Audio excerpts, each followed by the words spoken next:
ಮೊಟ್ಟ ಮೊದಲನೇದಾಗಿ ಬ್ರಹ್ಮಶ್ರೀ ಪಿತಾಮಹ ಸುಭಾಷ್ ಪತ್ರಿ ಸಾರಿಗೆ, ಗುರುಮಾತಾ ಸ್ವರ್ಣಮಾಲಾ ಪತ್ರಿ ಮೇಡಮ್ಗೆ, ನನ್ನ ತಂದೆ ತಾಯಿಯರಿಗೆ, ನನ್ನ ಮಾರ್ಗದರ್ಶಕ ಗುರು ಬ್ರಹ್ಮಶ್ರೀ ಪ್ರೇಮ್ನಾಥ್ ಸರ್ಗೆ ನನ್ನ ಕೋಟಿ ಕೋಟಿ ವಂದನೆಗಳು. ನನ್ನ ಜೊತೆ ಸೇರಿರುವ ಎಲ್ಲಾ ಧ್ಯಾನ ಮಿತ್ರರಿಗೆ ನನ್ನ ಕೋಟಿ ಕೋಟಿ ವಂದನೆಗಳು.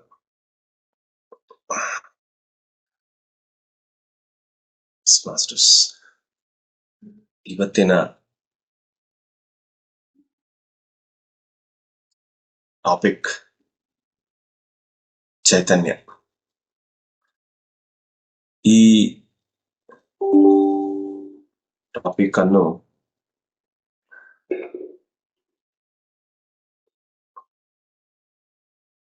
ಟಾಪಿಕ್ಗೆ ಹೋಗೋಕ್ಕಿಂತ ಮುಂಚೆ ನಾನು ಇದರ ರಿಲೇಟೆಡ್ ಒಂದು ಸ್ಟೋರಿನ ಸ್ಟಾರ್ಟ್ ಮಾಡ್ತೇನೆ. ಒಂದು ಕತೆ.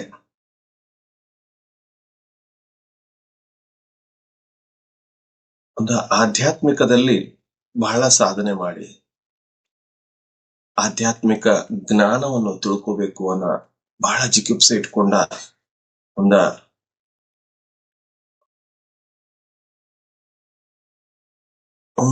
ಆಧ್ಯಾತ್ಮಿಕ ಜೀವಿಯ ಬಗ್ಗೆ ಇದು ಕತೆ. ಅವನು ಬಹಳ ಇಂಟ್ರೆಸ್ಟ್ ಆಗಿರ್ತಾನೆ ಕಲಿಯೋದಕ್ಕೆ, ಏನಿದ್ರು ಕಲಿತೀನಿ ಅಂತೇಳಿ.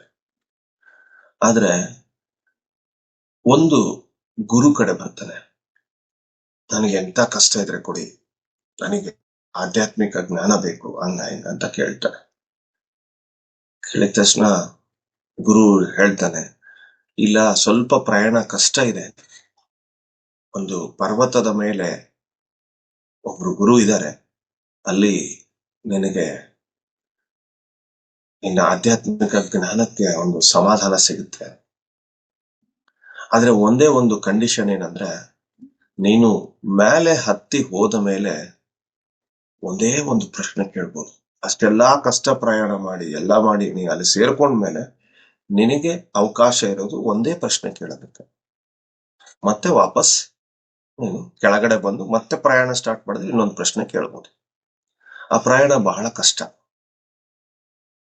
ಆಯ್ತು ಒಂದೇ ಪ್ರಶ್ನೆ ಕೇಳಕ್ ಸಿಗುತ್ತಲ್ಲ, ನಾನು ಕೇಳ್ತೀನಿ ಅಂತೇಳಿ ಪ್ರಯಾಣ ಮುಂದುವರಿಸ್ತಾನೆ. ಪ್ರಯಾಣ ಎಲ್ಲ ಮುಂದುವರಿಸ್ತಾ ಬಹಳ ಕಠಿಣವಾದ ದಾರಿ, ಬೆಟ್ಟ, ಮರಗಳು, ಕಾಡು ಎಲ್ಲ ಮುಗಿಸ್ಕೊಂಡು ಬೆಟ್ಟದ ತುದಿಯ ಮೇಲೆ, ಅಂದ್ರೆ ಬೆಟ್ಟದ ಕೊನೆಯಕ್ಕೆ ಸೇರ್ಕೊಂಡು ಮೇಲೆ ಹತ್ತಿದ ತಕ್ಷಣ ಅವನ ಮುಖದಲ್ಲಿ ಒಂದು ಆಹ್ಲಾದಕರ ಸಂತೋಷ, ಮುಖ ಅರಳ್ಬಿಡುತ್ತೆ. ಅವನು ಮುಖ ಅರಳಿ ಎದುರಿಗೆ ಕುಂತಿರೋರ್ನ ನೋಡಿ ಒಂದೇ ಪ್ರಶ್ನೆ ಕೇಳ್ತಾನೆ, ಆರ್ ಯು ಮ್ಯಾರಿಡ್ ಅಂತ ಕೇಳ್ತಾನೆ. ನೋಡಿ, ಅಲ್ಲಿ ಯಾರು ಗುರುಗಳು ಇದ್ದಾರೆ ಅಂತ ಹೇಳಿದ್ರಲ್ಲ, ಅಲ್ಲಿ ಇರೋ ಗುರು ಯಾರು ಅಂದ್ರೆ ಒಂದು ಸುಂದರ ಯುವತಿ.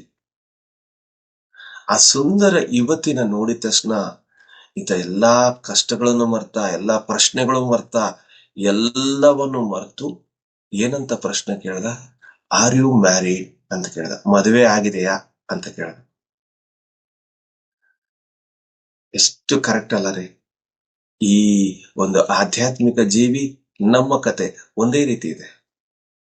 ನಾವು ಉನ್ನತ ಲೋಕದಿಂದ ಏನೆಲ್ಲಾ ಪ್ಲಾನ್ಸ್ ಮಾಡ್ಕೊಂಡ್ ಬಂದಿರ್ತೀವಿ, ಏನೆಲ್ಲ ಪರ್ಪಸ್ ತಗೊಂಡ್ ಬಂದಿರ್ತೀವಿ, ಗೋಲ್ಸ್ ತಗೊಂಡ್ ಬಂದಿರ್ತೀವಿ.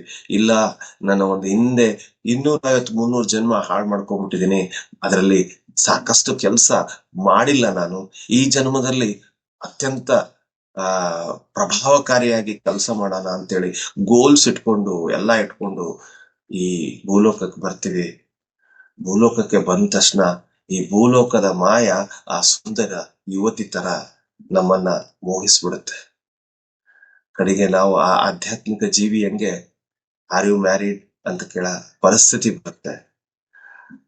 ಆದ್ರೆ ನಮ್ಮ ಮೂಲ ಉದ್ದೇಶವನ್ನೇ ಮರ್ತು ಬಿಡ್ತೀವಿ. ನಾವು ಯಾವ್ದ್ರ ಸಲುವಾಗಿ ಬಂದಿದ್ದೀವಿ, ನಮ್ಮ ಕರ್ತವ್ಯ ಏನು, ನಮ್ಮೆಲ್ಲ ಪಿರಮಿಡ್ ಮಾಸ್ಟರ್ಸ್ ನ ಪತ್ರಿ ಸರ್ ಯಾಕೆ ಭೂಲೋಕ ಮೇಲೆ ಕರ್ಕೊಂಡ್ ಬಂದಿದ್ದಾರೆ, ಯಾವ ಕೆಲಸ ಸಲುವಾಗಿ ಕರ್ಕೊಂಡ್ ಬಂದಿದ್ದಾರೆ, ಅದನ್ನ ಮರೆತು ನಾವೇನ್ ಮಾಡ್ತೀವಿ, ನಮ್ಮ ಅಹಂಕಾರದ ಒಂದು ಸಮುದ್ರದಲ್ಲಿ ಮುಳುಗ್ಬಿಡ್ತೀವಿ. ಈಗೋ, ಎದುರ್ದಿಗೋ, ಎಸ್ ನಾನ್ ದೊಡ್ಡ ಮಾಸ್ಟರ್, ನಾನು ಅಷ್ಟು ಕ್ಲಾಸ್ ಮಾಡಿದ್ದೀನಿ, ನಾನು ಅಷ್ಟು ಜನಕ್ಕೆ ಧ್ಯಾನ ಹೇಳ್ಕೊಟ್ಟಿದ್ದೀನಿ. ಯಾವ ಆಧ್ಯಾತ್ಮಿಕ ಮಾರ್ಗದಲ್ಲಿ ನಾವಿಳಿದರೆ ನಮ್ಮ ಅಹಂಕಾರವನ್ನು ಶೂನ್ಯ ಮಾಡ್ಕೋಬೇಕು, ಅಲ್ಲೇ ಶುರುವಾಯ್ತು ಅಹಂಕಾರ. ಏನು, ನಮ್ಮ ಐಡೆಂಟಿಟಿ ಹಿಂದೆ ಓಡೋದಕ್ಕೆ ಶುರು ಮಾಡ್ತೇವೆ. ನನಗೆ ಆ ರೀತಿ ಇವರು ಫೆಸಿಲಿಟೀಸ್ ಕೊಡ್ಬೇಕು, ನನಗೆ ಈ ರೀತಿ ಮರ್ಯಾದೆ ಮಾಡಬೇಕು, ಈ ರೀತಿ ಸನ್ಮಾನ ಮಾಡ್ಬೇಕು. No, you have not come here to take ಸನ್ಮಾನ. ಸನ್ಮಾನ ಅನ್ನೋದು ಒಂದು ರೆಸ್ಪೆಕ್ಟ್ ಅಷ್ಟೇ. ನಿಮಗೆ ಕೊಡೋ ಅವರು ಒಂದು ರೆಸ್ಪೆಕ್ಟ್, ಆದ್ರೆ ಅದಕ್ಕೋಸ್ಕರ ನೀವಿರೋದಲ್ಲ. ಸನ್ಮಾನ ಮಾಡಿದ್ರು ಸಹಿ, ಸನ್ಮಾನ ಮಾಡ್ಲಿಲ್ಲದ್ರು ಸಹಿ, ಅವಮಾನ ಮಾಡಿದ್ರು ಸಹಿ, ನಿಮ್ಮ ಕೆಲಸವೇನು? ಆಧ್ಯಾತ್ಮಿಕ ಜ್ಞಾನವನ್ನು ಸರ್ವರಿಗೆ ಹಂಚೋದು ಮತ್ತು ಪ್ರತಿಯೊಬ್ಬರನ್ನ ಜಾಗೃತ ಸ್ಥಿತಿಗೆ ಕರ್ಕೊಂಡು ಹೋಗುದು.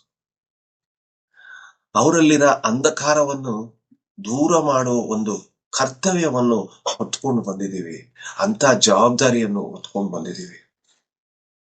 ಆ ಕೆಲಸವನ್ನು ನಾವು ಕರೆಕ್ಟ್ ಆಗಿ ಮಾಡ್ಬಿಟ್ರೆ, ನಿರ್ವಹಿಸ್ಬಿಟ್ರೆ ಸಾಕೆ ಸಾಕು. ಆ ಕೆಲಸ ಕರೆಕ್ಟ್ ಆಗಿ ಮಾಡದೆ ದೊಡ್ಡ ಟಾಸ್ಕ್. ಆ ಹಾದಿಯಲ್ಲಿ ನಮಗೆ ಸಾಕಷ್ಟು ಪರೀಕ್ಷೆ ಬರುತ್ತೆ, ಇನ್ನೊಬ್ಬರ ಕಂಪ್ಯಾರಿಸನ್ ಬರುತ್ತೆ, ಇನ್ನೊಬ್ಬರ ಕಂಪ್ಲೇಂಟ್ಸ್ ಬರುತ್ತೆ, ಸೆಲ್ಫ್ ಐಡೆಂಟಿಟಿ ಬರುತ್ತೆ, ಅಹಂಕಾರ ಈಗೋ ಬರುತ್ತೆ. ಎಲ್ಲವನ್ನು ದಾಟ್ತಾ ಹೋಗ್ಬೇಕು. ಯಾರೋ ಒಬ್ರು ಹೇಳ್ತಾರಂತೆ, ನಾನು ಆಧ್ಯಾತ್ಮಿಕ ಮಾರ್ಗಕ್ಕೆ ಹೋಗ್ಬಿಡ್ತೀನಪ್ಪ, ನಿಶ್ಚಿಂತೆಯಾಗಿರ್ತೀನಿ. ಸಾರಿ ಮಾಸ್ಟರ್ಸ್, ಆಧ್ಯಾತ್ಮಿಕ ಮಾರ್ಗಕ್ಕೆ ಹೋದ ತಕ್ಷಣ ನಿಮ್ಮ ಒಂದು ಆ ಸಮುದ್ರ ಮಂಥನ ಆಗುತ್ತಲ್ಲ, ಆ ತರ ಮಂಥನ ಸ್ಟಾರ್ಟ್ ಆಗುತ್ತೆ. ಆ ಸಮುದ್ರ ಮಂಥನದಲ್ಲಿ ನಿಮ್ಗೆಲ್ಲರಿಗೂ ಗೊತ್ತಿರ್ಲಿ, ಮೊದಲನೇದಾಗಿ ಬಂದಿರೋದು ಆಲಾಹಲ, ವಿಷ. ಹಾಗೆ ನಮ್ಮೊಳಗೂ ಸಾಕಷ್ಟು ವಿಷಯಗಳು ಬರುತ್ತೆ. ಈ ಅಹಂಕಾರ ಅನ್ನೋ ವಿಷ, ಅಸೂಯ ಅನ್ನೋ ವಿಷ, ಸೆಲ್ಫ್ ಐಡೆಂಟಿಟಿ ಅನ್ನೋ ವಿಷ, ಪ್ರತಿ ಒಂದೂನು ಈ ಆಧ್ಯಾತ್ಮಿಕ ಮಂಥನದಲ್ಲಿ ನಮಗೆ ಹೊರಗಡೆ ಬರ್ತಾನೆ ಇರುತ್ತೆ. ನಾವು ಆ ಸಮಯದಲ್ಲಿ ಯಾವ ರೀತಿ ಇರಬೇಕು? ಶಿವನಾಗಿ ಇರಬೇಕು. ಶಿವನಾಗಿ ಆ ಹಾಲಾಹಲವನ್ನು ನಮ್ಮ ಗಂಟಲಿನಲ್ಲಿ ಅದನ್ನ ಸ್ಥಿತಿ ಮಾಡಿದ್ರೆ ನಾವು ಶಿವಸ್ಥಿತಿಯಲ್ಲಿ ಧ್ಯಾನಸ್ಥರಾಗಿ ಸಾಧನೆ ಮಾಡೋದಕ್ಕೆ, ಮುಂದೆ ಹೋಗೋದಕ್ಕೆ ಸಾಧ್ಯ ಆಗುತ್ತೆ. ಆ ಮಂಥನ ಆಗೋದಂತೂ ಸತ್ಯ, ಆ ಮಂಥನದಿಂದ ವಿಷ ಬರದಂತೂ ಸತ್ಯ. ಆ ವಿಷ ಬಂದಾಗ ನಾವು ಶಿವನಂತೆ ಹೇಗಿರಬೇಕು, ಶಿವನಂತೆ ನಾವು ಯಾವ ರೀತಿ ಸಾಧನೆ ಮಾಡಬೇಕು ಅನ್ನೋದನ್ನ ನಾವು ಕಲ್ತ್ಕೋಬೇಕು. ಯಾಕೆ ನಾನು ಈ ಎಲ್ಲಾ ಸ್ಟೋರಿ ಮತ್ತೆ ಈ ವಿಷಯ ಹೇಳಿದ್ದೇನೆ ಅಂದ್ರೆ, ಈ ಕಾನ್ಶಿಯಸ್ನೆಸ್ ಅನ್ನೋದು ಇದೆಲ್ಲದಕ್ಕೂ ರಿಲೇಟ್ ಆಗಿರೋದು. ಚೈತನ್ಯ. ನಾವು ಈ ಭೂಲೋಕದಲ್ಲಿ ಬಂದ ತಕ್ಷಣ ನಾವು ದೇಹ ಮತ್ತು ಮನಸ್ಸು ಅಂತ ಅನ್ಕೊಂಡೇ ಜೀವಿಸ್ತಾ ಇರ್ತೀವಿ. ಸಾರಿ ಮಾಸ್ಟರ್ಸ್, ಅವೆರಡೇ ಅಲ್ಲ ನೀವು. ಅವೆರಡನ್ನ ನಡೆಸೋ ಇನ್ನೂ ಒಂದು ಚೈತನ್ಯ ಇದೆ. ಆ ಚೈತನ್ಯ, you are not only body and mind, you are the soul beings. ನೀವು ದೇಹ ಮತ್ತು ಮನಸ್ಸು ಮಾತ್ರವೇ ಅಲ್ಲ, ನೀವೆಲ್ಲರೂ ಆತ್ಮ ಸ್ವರೂಪರು, ಚೈತನ್ಯ ಸ್ವರೂಪರು. ನಾವು ಈ ಭೂಲೋಕಕ್ಕೆ ಬಂದು ಎಂಜಾಯ್ಮೆಂಟ್ ಅಂಡ್ ಎಂಟರ್ಟೈನ್ಮೆಂಟ್ ಮಾಡೋದಕ್ಕೆ ಮಾತ್ರ ಬಂದಿದ್ವಿ ಅಂತ ಅನ್ಕೊಂಡ್ಬಿಟ್ಟಿದ್ವಿ. ಅಲ್ಲಿಗೆ ನಾವು ಬ್ರೇಕ್ ಹಾಕೊಂಡ್ಬಿಟ್ಟಿದ್ವಿ. ಅದ್ರ ಹಿಂದೆ ಅಂದ್ರೆ ಆದ ತಕ್ಷಣ ಮೂರನೇದು ಇನ್ನೊಂದು ಇದೆ, ಎನ್ಲೈಟನ್ಮೆಂಟ್ ಅನ್ನೋದನ್ನ ಮರ್ತೇ ಬಿಟ್ಟಿರ್ತೀವಿ ನಾವು. ಆ ಮರ್ತ ಹಾಗೆ ನಮ್ಮ ಆತ್ಮ ಸುಮ್ಮನೆ ಕೂಡಲ್ಲ. ನೀನು ಈ ಒಂದು ದೇಹ ಮತ್ತು ಮನಸ್ಸಿನ ಮೋಹದಲ್ಲಿ ಸಿಕ್ಕೊಂಡ್ಬಿಟ್ಟಿಯಾ, ಅದಕ್ಕೆ ದೇಹಕ್ಕೆ ನಾನು ರೋಗ ಕೊಡ್ತೀನಿ ಅಂತೇಳಿ ರೋಗ ಕೊಡುತ್ತೆ. ರೋಗ ಕೊಟ್ಟಾಗ ದೇಹದ ರೋಗವಾಗ್ಲಿ ಮನಸ್ಸಿನ ರೋಗವಾಗ್ಲಿ ಮನುಷ್ಯನಿಗೆ ಬಂದಾಗ ಒತ್ತಡ ಜಾಸ್ತಿಯಾಗಿ ಯಾವ ಡಾಕ್ಟರ್ ಕೆಲ್ಸಕ್ಕೆ ಬರಲ್ಲ ರೀ, ಧ್ಯಾನಕ್ಕೆ ಓಡಿ ಬರ್ಬೇಕು. ಧ್ಯಾನವನ್ನು ಹುಡುಕೊಂಡು ಆಧ್ಯಾತ್ಮಿಕ ಮಾರ್ಗವನ್ನು ಹುಡುಕೊಂಡು ಬರ್ತಾನೆ. ಆ ಹುಡುಕೊಂಡು ಬರೋ ಸಲುವಾಗಿ ಆತ್ಮ ಆತನ ದೇಹದಲ್ಲಿ ರೋಗವನ್ನು ಹಾಕುತ್ತೆ. ಆತ್ಮ ನಿನ್ನ ಮನಸ್ಸಿನಲ್ಲಿ ಒತ್ತಡವನ್ನು ಹಾಕುತ್ತೆ. ಸೈಕೋಸೊಮ್ಯಾಟಿಕ್ ಡಿಸೀಸಸ್ ಅಂತ ಹೇಳ್ತಾರೆ. ಮನಸ್ಸಿನಿಂದ ದೇಹಕ್ಕೆ ಬರುವ ರೋಗಗಳು, ಮನೋದೇಹ ರೋಗ. ಇವೆರಡಕ್ಕೂ ರೋಗ ಆತ್ಮ ಕೊಟ್ಟಾದ ನಂತರ ಸ್ವಲ್ಪ ಮನುಷ್ಯ ಅಲರ್ಟ್ ಆಗಿ ಎಲ್ಲಾ ಡಾಕ್ಟರ್ ಕಡೆ ಸುತ್ತಿ ಎಲ್ಲಾ ಹಾಸ್ಪಿಟಲ್ ಅಡ್ಡಾಡಿ ಕೊನೆಗೆ ಯಾರೋ ಒಬ್ರು ಅವನಿಗೆ ಸೂಚಿಸ್ತಾರೆ, ಧ್ಯಾನ ಮಾಡು, ಎಲ್ಲದಕ್ಕೂ ಅದು ಒಂದು ನಿನಗೆ ಸೊಲ್ಯೂಷನ್, ಸಮಾಧಾನ ನಿನಗಂತೆ ಹೇಳ್ತಾರೆ. ಅವಾಗ ಅವನು ಆಧ್ಯಾತ್ಮಿಕ ಮಾರ್ಗಕ್ಕೆ ಬರ್ತಾನೆ. ಆದ್ರೆ ಯಾವ ಮನುಷ್ಯ ಏನೂ ಇಲ್ಲದೆ ಆಧ್ಯಾತ್ಮಿಕ ಮಾರ್ಗಕ್ಕೆ ಬಂದಿರ್ತಾನೋ ಅವನಿಗೆ ಈ ರೋಗಗಳ ಸಮಸ್ಯೆ ಬಹಳ ಕಡಿಮೆ ಇರುತ್ತೆ. ಹಿಂದಿನ ಕರ್ಮಾನುಸಾರ ಮಾತ್ರ ಅವನು ಅನುಭವಿಸ್ಬೇಕಾಗಿರುತ್ತೆ. ಈ ಎನ್ಲೈಟನ್ಮೆಂಟ್ ಅನ್ನು ಮರ್ತಿರೋ ಸಲುವಾಗಿ ಆತ್ಮ ಅವನಿಗೆ ರೋಗವನ್ನು ಹಾಕಲ್ಲ. ಕಡಿಮೆ ಪ್ರಭಾವ ಇರುತ್ತೆ. ರೋಗದ ಮತ್ತು ಮನಸ್ಸಿನ ಒತ್ತಡ ಆಧ್ಯಾತ್ಮಿಕ ಜೀವಿಗೆ. ಅದಕ್ಕೆ ನಾವೇನ್ ಹೇಳೋದು, ಚಿಕ್ಕಂದಿನಲ್ಲೇ ಧ್ಯಾನವನ್ನು ಕಲಿಸ್ಕೊಡಿ. ಆ ಆಂಜನೇಯ ಸ್ವಾಮಿಗೆ ಅಂಜನಾದೇವಿ 3 ವರ್ಷಕ್ಕೆ ಧ್ಯಾನ ಕಲಿಸ್ಕೊಡ್ತಾಳೆ. ಕೃಷ್ಣನಿಗೆ 5 ವರ್ಷಕ್ಕೆ ಸಾಂದೀಪ ಮಹಾಮುನಿ ಧ್ಯಾನವನ್ನು ಕಲಿಸ್ಕೊಡ್ತಾರೆ. ರಾಮನಿಗೆ 7 ವರ್ಷದ ಆಯುವಲ್ಲಿ ತನ್ನ ಗುರು ಧ್ಯಾನವನ್ನು ಕಲಿಸ್ಕೊಡ್ತಾರೆ. ಯಾಕೆ ಅಷ್ಟು ಚಿಕ್ಕಂದು ವಯಸ್ಸಿನಲ್ಲಿ ಧ್ಯಾನವನ್ನು ಕಲಿಸ್ಕೊಟ್ರು?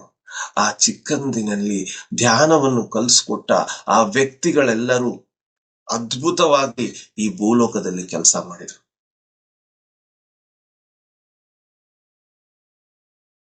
3 ವರ್ಷದ ಆಯುವಲ್ಲಿ ಧ್ಯಾನ ಕಲಿತ ಆಂಜನೇಯ ಸ್ವಾಮಿ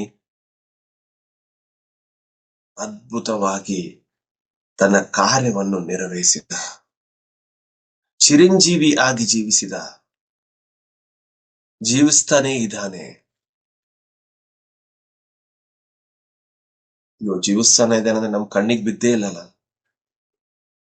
ನಮ್ಮ ಕಣ್ಣಿನ ಫ್ರೀಕ್ವೆನ್ಸಿ ಅಷ್ಟು ಬೆಳೆದಿಲ್ಲಲ್ಲ, ಅದಕ್ಕೆ ಬಿದ್ದಿಲ್ಲ. ಹಾಗೆ ಕೃಷ್ಣ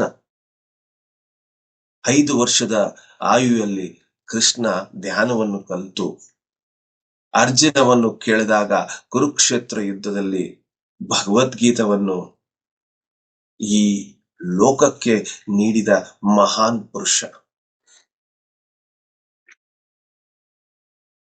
ಇವರು ಧ್ಯಾನವನ್ನು ಮಾಡಿ ಅವರು ಚೈತನ್ಯ ಸ್ವರೂಪರು ಅಂತ ತಿಳ್ಕೊಂಡ್ರು.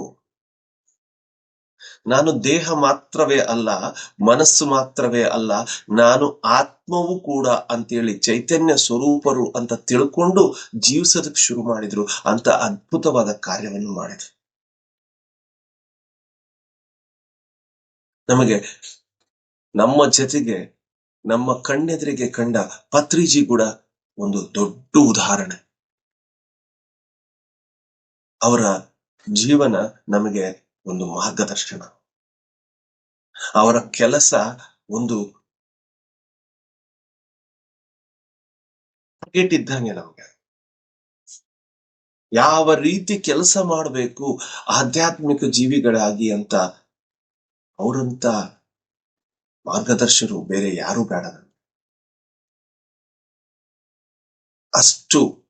ಅಷ್ಟೆಲ್ಲ ಇದ್ದರು, ಅಷ್ಟು ವಿನಯದಿಂದ ಇದ್ರು. ಅಷ್ಟೆಲ್ಲ 1.5 ಲಕ್ಷ ಬುಕ್ಕದ ಜ್ಞಾನವನ್ನು ಪಡ್ಕೊಂಡ್ರು ಅಷ್ಟು ವಿನಯದಿಂದ ಇದ್ರು.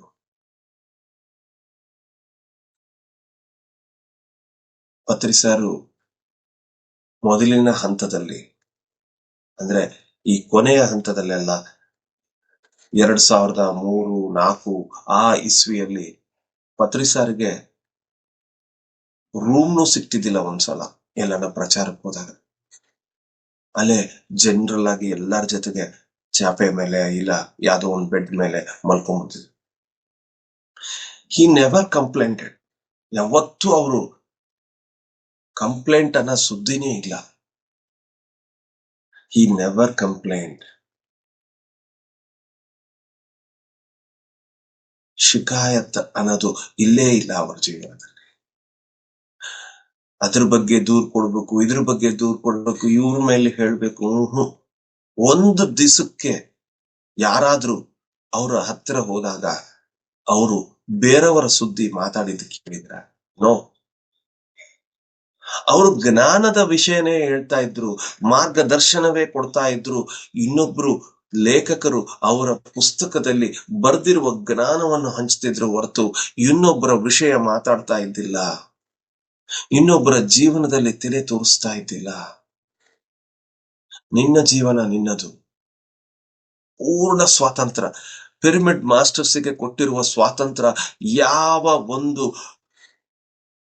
ಆಧ್ಯಾತ್ಮಿಕ ಮಾರ್ಗದಲ್ಲಿ, ಯಾವ ಒಂದು ಅಸೋಸಿಯೇಷನ್ ಆಗಿರಲಿ, ಯಾವ ಒಂದು ಫೌಂಡೇಶನ್ ಆಗಿರಲಿ, ಅಲ್ಲಿ ಯಾವ ಮಾಸ್ಟರ್ಸಿಗೂ ಇಂಥ ಒಂದು ಸ್ವಾತಂತ್ರ್ಯ ಕೊಟ್ಟಿಲ್ಲ. ಆ ಸ್ವಾತಂತ್ರ್ಯವನ್ನು ಕೊಟ್ಟಿರುವುದಕ್ಕೆ ಪಿರಮಿಡ್ ಮಾಸ್ಟರ್ಸ್ ಪ್ರಪಂಚ ಅದ್ಯಾಂತ ಅವರ ಜ್ಞಾನವನ್ನು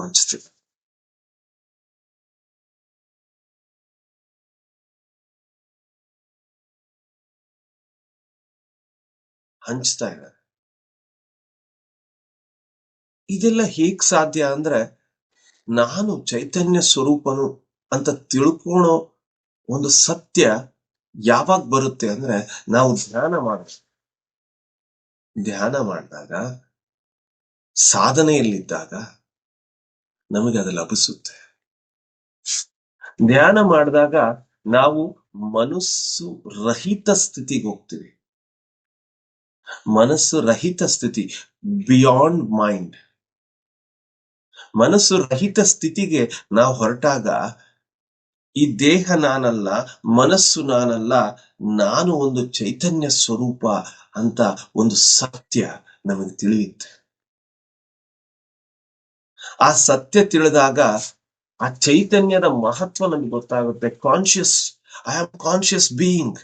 ನಾನು ಚೈತನ್ಯ ಸ್ವರೂಪನು. ನನ್ನ ಕೆಲಸ ಸಾಕಷ್ಟು ಇದೆ ಇಲ್ಲಿ ಮಾಡೋದು. ನಾನು ಬರೀ ಟಿವಿ ನೋಡಕ್ ಬಂದಿಲ್ಲ, ಬರೀ ಮೊಬೈಲ್ ನೋಡಕ್ ಬಂದಿಲ್ಲ, ಮತ್ತೇನು ಇನ್ನೊಬ್ಬರ ಬಗ್ಗೆ ಆಡ್ಕೊಳ್ಳೋದಕ್ ಬಂದಿಲ್ಲ. ನನ್ನ ಕೆಲಸ ಅಪಾರವಾದದ್ದೈತೆ.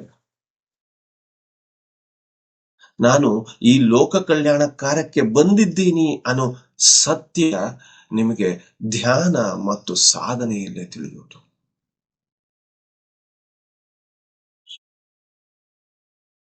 ಧ್ಯಾನ ಮಾಡೋದ್ರಿಂದ ನೀವು ಮನಸ್ಸು ರಹಿತ ಸ್ಥಿತಿಗೆ ಹೋಗಿ ಅಲ್ಲಿ ಅರಿವಾಗುತ್ತೆ ನಿಮಗೆ, ನಾನು ದೇಹ ಮಾತ್ರವೇ ಅಲ್ಲ, ಮನಸ್ಸು ಮಾತ್ರವೇ ಅಲ್ಲವೇ ಅಲ್ಲ, ಮತ್ತು ಇವೆರಡೂ ಅಲ್ಲ ಅಂದ್ರೆ ಮತ್ತೆ ನಾನು ಯಾರು? ನಾನು ಚೈತನ್ಯ ಸ್ವರೂಪ,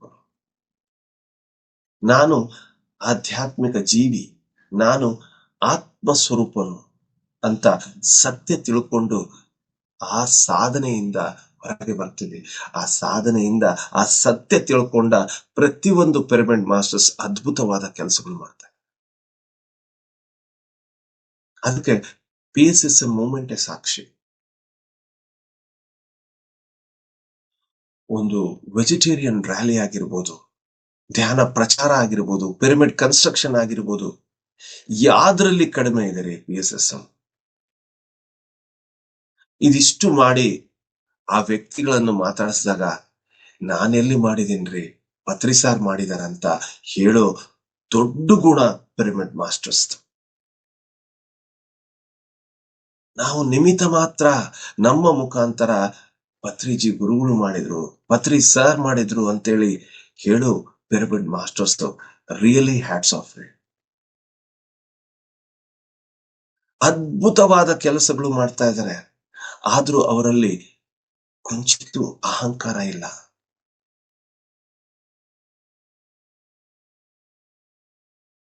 ನಮ್ಮ ರಂಗನಾಥ್ ಸರ್ ನೋಡ್ರಿ, 5 ಭಾಷೆಗಳಲ್ಲಿ ಈ ಮಹಾವತಾರ್ ಫೌಂಡೇಶನ್ನಿನ ಜ್ಞಾನವನ್ನು ಹಂಚ್ತಾ ಇದ್ದಾರೆ ಧ್ಯಾನಿಗಳ ಮುಖಾಂತರ.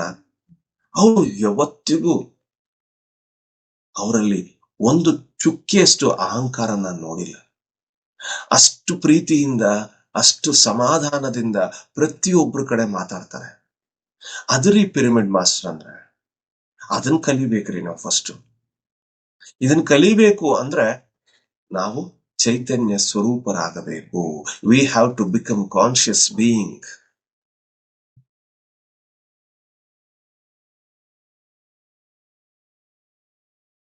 ಇಲ್ಲಿ ಮತ್ತೆ ನಿಮಗೆ ಒಂದು ಡೌಟ್ ಬರ್ಬೋದು, ಕಾನ್ಶಿಯಸ್ ಬೀಯಿಂಗ್ ಅಂದ್ರೆ ಏನು? ಕಾನ್ಶಿಯಸ್ ಅಂದ್ರೆ ಜಾಗರೂಕತೆನಾ?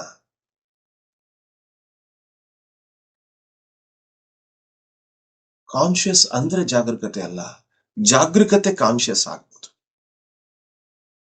ಕಾನ್ಶಿಯಸ್ಸಿನ ಒಂದು ಭಾಗ ಅವೇರ್ನೆಸ್, ಆದ್ರೆ ಕಾನ್ಶಿಯಸ್ಸೇ ಅವೇರ್ನೆಸ್ ಅಲ್ಲ, ಕಾನ್ಶಿಯಸ್ಸೇ ಜಾಗೃತ ಸ್ಥಿತಿ ಅಲ್ಲ. ಜಾಗೃತ ಸ್ಥಿತಿ ಚೈತನ್ಯ ಸ್ಥಿತಿಯ ಒಂದು ಭಾಗವಾಗಬಹುದು ಹೊರತು, ಆದ್ರೆ ಚೈತನ್ಯನೇ ಜಾಗೃತ ಸ್ಥಿತಿ ಅನ್ನೋದು ತಪ್ಪಾಗುತ್ತೆ. ಕಾನ್ಶಿಯಸ್, ಆ ಅವೇರ್ನೆಸ್ ಅನ್ನೋದು ನಾವು ಕಾನ್ಶಿಯಸ್ ಥ್ರೂನೇ ಎಲ್ಲ ಎಕ್ಸ್ಪೀರಿಯನ್ಸ್ ಮಾಡ್ತೀವಿ. ಕಾನ್ಶಿಯಸ್ ಕೂಡ ಅವೇರ್ನೆಸ್ ಮುಖಾಂತರ ಎಕ್ಸ್ಪೀರಿಯನ್ಸ್ ಮಾಡ್ತೀವಿ. ನೀವು ಜಾಗೃತ ಸ್ಥಿತಿಯಲ್ಲಿದ್ದಾಗ ಮಾತ್ರ ನಿಮ್ಮ ಒಂದು ಚೈತನ್ಯದ ಪ್ರಭಾವ ನಿಮಗೆ ಗೊತ್ತಾಗುತ್ತೆ, ಚೈತನ್ಯದ ಸ್ಥಿತಿ ಗೊತ್ತಾಗುತ್ತೆ. ನೀವು ಜಾಗೃತ ಸ್ಥಿತಿಯಲ್ಲಿ ಇಲ್ಲ ಅಂದ್ರೆ ಗೊತ್ತಾಗಲ್ಲ. ಆ ಜಾಗೃತ ಸ್ಥಿತಿ ನಿಮ್ಮಲ್ಲಿ ಅತಿ ಹೆಚ್ಚಿನ ಪ್ರಮಾಣದ ಇರೋದು ಧ್ಯಾನದ ಸಮಯದಲ್ಲಿ, ಸಾಧನ ಸಮಯದಲ್ಲಿ. ಅದಕ್ಕೆ ಧ್ಯಾನ ಒಂದು ಮಾಡಿದಾಗ, ಸಾಧನೆಯೊಂದು ಕೈಗೊಂಡಾಗ ನಿನ್ನ ಚೈತನ್ಯ ಸ್ವರೂಪವು ನೀನು ನೋಡಬಹುದು, ನಿನ್ನ ಚೈತನ್ಯ ಸ್ವರೂಪವನ್ನು ಅನುಭವಿಸಬಹುದು. ಆದ್ರೆ ಆ ಧ್ಯಾನ ಮಾಡೋದಕ್ಕೆ ಸಮಯವಿಲ್ಲ ಅಂತ ಮಾತ್ರ ಹೇಳಬೇಡ್ರಿ. ಯಾಕೆಂದ್ರೆ ನಾವು ಎಲ್ಲದಕ್ಕೂ ಸಮಯ ಕೊಡ್ತೀವ್ರಿ, 24 ಗಂಟೆಯಲ್ಲಿ ಪ್ರತಿ ಒಂದಕ್ಕೂ ಸಮಯ ಕೊಡ್ತೀವಿ. ಆದ್ರೆ ಧ್ಯಾನದ ವಿಚಾರ ಬಂದಾಗ ಸಮಯ ಕೊಡೋದಕ್ಕೆ ಯಾಕೆ ಹಿಂದೇಟಾಗ್ತೀವಿ? ಆದ್ರೆ ಮಹಾವತಾರ್ ಫೌಂಡೇಶನ್ ಅವರು ಗಟ್ಟಿಯಾಗಿ ನಿರ್ಧಾರ ಮಾಡಿ ಧ್ಯಾನ ಮಾಡೋದಕ್ಕೆ, ಸಾಧನೆ ಮಾಡೋದಕ್ಕೆ ಸಮಯ ಸಾಕಷ್ಟು ಕೊಡ್ತಾ ಇದ್ದಾರೆ. ಅದಕ್ಕೆ ಅವರಲ್ಲಿ ಆ ಜ್ಞಾನದ ಹಸಿವು ಉಂಟಾಗಿದೆ. ದ ಎಪಿಟೈಟ್ ಆಫ್ ನಾಲೆಡ್ಜ್ ಅಂತಾರೆ. ಜ್ಞಾನದ ಹಸಿವು ಯಾವಾಗ ಉಂಟಾಗುತ್ತೆ? ಸಾಧನೆ ಮಾಡಿದಾಗ. ಸಾಧನೆ ಮಾಡಿದಾಗ ಜ್ಞಾನದ ಹಸಿವುಂಟಾಗಿ ಜ್ಞಾನವನ್ನು ಹುಡುಕೊಂಡು ಹೋಗ್ತೀವಿ. ಜ್ಞಾನವನ್ನು ಹುಡುಕೊಂಡು ಹೋದಾಗ ನಿಮಗೂ ಹಲವಾರು ದಾರಿ ಸಿಗುತ್ತೆ. ಇನ್ನೊಬ್ಬರ ಒಂದು ಸ್ಪೀಚ್ ಮುಖಾಂತರ ಜ್ಞಾನ ಸಿಗ್ಬೋದು, ಪುಸ್ತಕದ ಮುಖಾಂತರ ಜ್ಞಾನ ಸಿಗ್ಬೋದು, ಧ್ಯಾನದ ಅನುಭವದ ಮುಖಾಂತರ ಜ್ಞಾನ ಸಿಗ್ಬೋದು. ಧ್ಯಾನದಲ್ಲಿ ಗಾಢವಾಗಿ ನೀವು ಸಾಧನೆಯಲ್ಲಿ ಮುಳುಗಿದಾಗ ಉನ್ನತ ಲೋಕದ ಮಾಸ್ಟರ್ಸ್ ಕಡೆಯಿಂದ ಜ್ಞಾನ ಸಿಗಬಹುದು. ಆದ್ರೆ ನೀವು ಚೈತನ್ಯ ಸ್ವರೂಪರು ಅಂತ ತಿಳಿದಾಗೆ ಮಾತ್ರ ಇವೆಲ್ಲ ನಿಮ್ಮಲ್ಲಿ ಓಪನಿಂಗ್ಸ್ ಆಗುತ್ತೆ, ಇವೆಲ್ಲವೂ ಕಲಿತವೆ. ಇನ್ನೊಂದು ದೊಡ್ಡ ಸತ್ಯ ಏನು ಅಂತಂದ್ರೆ, ಸಾಧನೆ ಮಾಡ್ಲಿಲ್ಲಿದ್ರೆ ನಮ್ಮಲ್ಲಿ ಫ್ರೀಕ್ವೆನ್ಸಿನೇ ಬೆಳೆಯಲ್ಲ ರೀ. ಫ್ರೀಕ್ವೆನ್ಸಿನೇ ಬೆಳೆಯಲ್ಲ. ಆ ಉನ್ನತ ಲೋಕದ ಮಾಸ್ಟರ್ಸ್ಗೆ ನಾವು ಯಾರು ಐಡೆಂಟಿಫಿಕೇಶನ್ ಸಿಗಲ್ಲ. ಯಾರ್ದು ಹೆಚ್ಚು ಫ್ರೀಕ್ವೆನ್ಸಿ ಇರುತ್ತೆ ಅವ್ರು ಮಾತ್ರ ಉನ್ನತ ಲೋಕದ ಮಾಸ್ಟರ್ಸ್ಗೆ ಕಾಣ್ತಾರೆ. ಅವ್ರ ಮುಖಾಂತರ ಕೆಲಸ ಮಾಡ್ಬೇಕು ಅನ್ನೋದಕ್ಕೆ ಮುಂದೆ ಬರ್ತಾ ಇದ್ದಾರೆ. ಅದರ್ವೈಸ್ ಬೇರೆಯವರೆಲ್ಲ ಹಾಗೆ ಅವ್ರ ಜೀವನವನ್ನು ಕಳೆದು ಈ ಜನ್ಮವನ್ನು ಮುಗಿಸಿ ಮತ್ತೆ ಜನ್ಮ ತಗೊಳೋದಕ್ಕೆ ರೆಡಿ ಆಗ್ತಾರೆ. ಬೆಟರ್ ಲಕ್ಸ್ ನೆಕ್ಸ್ಟ್ ಜನ್ಮ ಅಂತೇಳಿ. ಈ ಒಂದು ಬೆಟರ್ ಲಕ್ ಅಂದ ತಕ್ಷಣ ನನಗೊಂದು ವಿಷಯ ನೆನಪಾಯ್ತು. ಪತ್ರಿ ಸರ್ ಬಂದಾಗ ಯಾವಾಗ ನಾವು ಪ್ರಶ್ನೆ ಕೇಳ್ತಾ ಇದ್ವಿ.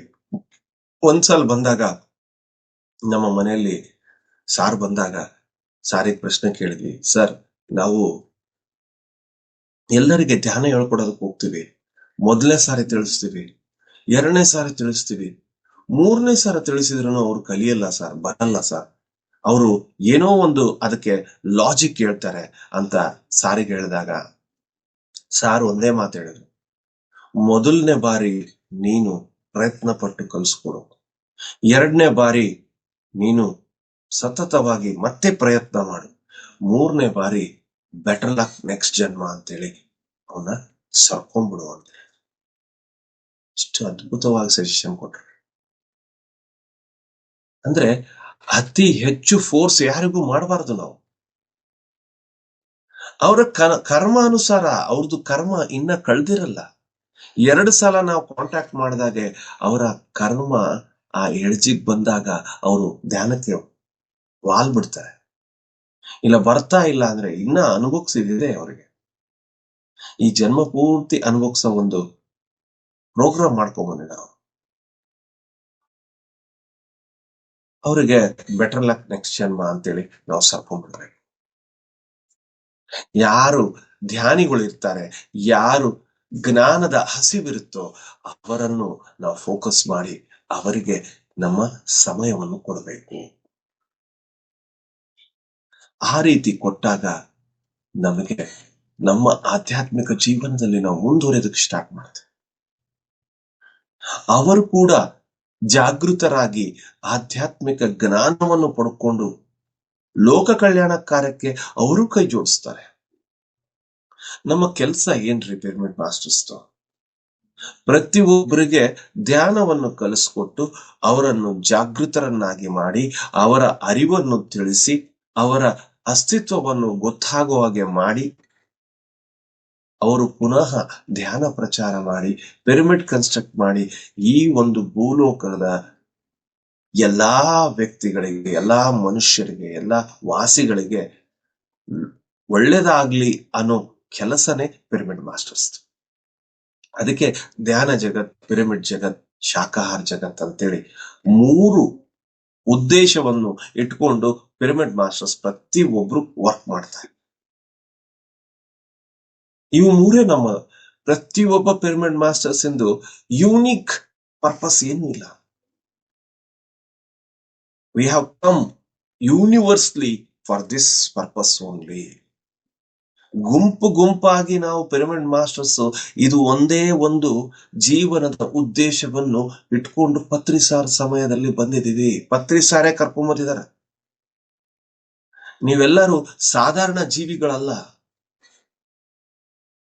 ನೀವು ಉನ್ನತ ಲೋಕ ವಾಸಿಯ ಜೀವಿಗಳು. ಎಷ್ಟೋ ಧೈರ್ಯ ಮಾಡಿ ಈ ಭೂಲೋಕದ ಮೇಲೆ ನಿಮ್ಮ ಜನ್ಮವನ್ನು ತಗೊಂಡಿದ್ದೀರಿ. ಎಲ್ಲರಿಗೂ ಸಾಧ್ಯ ಆಗಲ್ಲ ಭೂಲೋಕದಲ್ಲಿ ಜನ್ಮ ತಗೊಳೋದಕ್ಕೆ. ಸಾಕಷ್ಟು ಉನ್ನತ ಲೋಕ ಮಾಸ್ಟರ್ಸ್ ಭೂಲೋಕಕ್ಕೆ ಬರೋದಕ್ಕೆ ಹೆದರ್ತಾರೆ. ಏಯಪ್ಪ ಮಾಯಾಲೋಕ, ನಾನು ಹೋಗಲ್ಲಪ್ಪ ಅಂತ. ಒಂದ್ಸಲ ಹೋಗ್ಬಿಟ್ರೆ ಅಲ್ಲಿ ಸಿಕ್ಕಾಕೊಂಡ್ಬಿಡ್ತೀವಿ, ನಾನು ಮತ್ತೆ ಅಲ್ಲೇ ತಿರುಗ್ತಾನೆ ಇರ್ತೀನಿ, ನಾನು ಹೋಗಲ್ಲ ಅಂತ. ಆದ್ರೆ ಈ ಪಿರಮಿಡ್ ಮಾಸ್ಟರ್ಸ್ ಸಾಹಸವನ್ನು ಮಾಡಿ ಧೈರ್ಯವನ್ನು ತಗೊಂಡು ಎಲ್ಲರೂ ಪತ್ರಿ ಸಾರ್ ಜೊತೆಗೆ ಕೈ ಜೋಡಿಸಿ ಈ ಸಮಯದಲ್ಲಿ ಜನ್ಮ ತಗೊಂಡು ಭೂಮಿಗೆ ಬಂದು ಅವರ ಕೆಲಸವನ್ನು ಪತ್ರಿ ಸಾರ್ ಅವರ ಕೆಲಸ ಶುರು ಮಾಡಿ ಒಂದು ಅದ್ಭುತವಾದ ಹಂತದಲ್ಲಿ ನಿಂದ್ರಿಸಿ ನೀವು ಮುಂದುವರ್ಸ್ಕೊಂಡು ಹೋಗ್ರಿ ಅಂತೇಳಿ ನಮಗೆ ಒಪ್ಸಿ ಹೋಗಿದ್ದಾರೆ. ಅದನ್ನು ನಾವು ಮುಂದುವರಿಸಿಕೊಂಡು ಹೋದ್ರೆ ಸಾಕು, ನಮ್ಮ ಜೀವನದ ಉದ್ದೇಶವನ್ನು ನಾವು ಪೂರ್ಣಗೊಳಿಸಿದಂತೆ.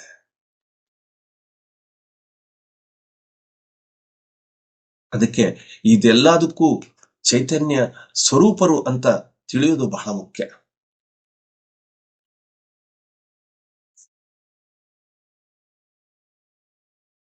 ಆದ್ರೆ ಚೈತನ್ಯ ಅಂದ್ರೆ ಏನೋ ನನ್ ಕಡೆ ಇರೋದು, ನಾನು ಪಡ್ಕೋಬಹುದು